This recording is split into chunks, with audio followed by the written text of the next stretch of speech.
राम राम बचा लो। रुको, यदि आप कक्षा 10 के छात्र हैं और आपको दो चरों वाले रैखिक समीकरण युग में जो ये टेबल होता है प्रतिच्छेदी रेखा वाला, समांतर रेखा वाला और संपाती रेखा वाला नहीं समझ में आता, तो आज मैं आपको 2 मिनट के अंदर ये पूरा टेबल इतना अच्छे समझाऊंगा कि सारी चीजें आपके दिमाग में फीड हो जाएंगी। तो ये सबसे पहले आप देखिए, ये हमारी दो समीकरण रेखाएं हैं। एक समीकरण रेखा है a x one plus a or a b y one plus c one is equal to zero. दूसरी समीकरण रेखा a two x plus b two y plus c two is equal to zero.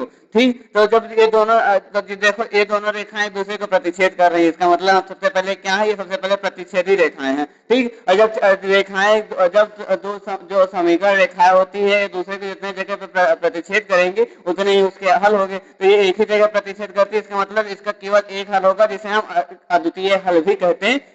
ठीक, और इस condition को satisfy करने के लिए ये जो शर्त होती है इसे सेटिस्फाई कैसे किया जाता है, ए वन अपॉन ए टू जो होता है B one upon B two के कभी बराबर नहीं होता, या क्या होता है ए one upon b one a two upon B two के कभी बराबर नहीं होगा। ठीक, और ऐसे समीकरणों को हम संगत समीकरण कहते हैं। अब ये देखो तो रेखाएं एक दूसरे के ऊपर ओवरलैप कर जाती है, मतलब एक दूसरे के एकदम चिपक के बनती हैं, तो इसे कहते हैं संपाती रेखाएं। और इनमें अनेक बिंदुओं पर टच होता है, इसीलिए इसके अनेक हल होते हैं। इसमें A one upon A two बराबर होता है B one upon B two बराबर होता है C one upon C two, और इसे भी संगत समीकरण युग कहते हैं।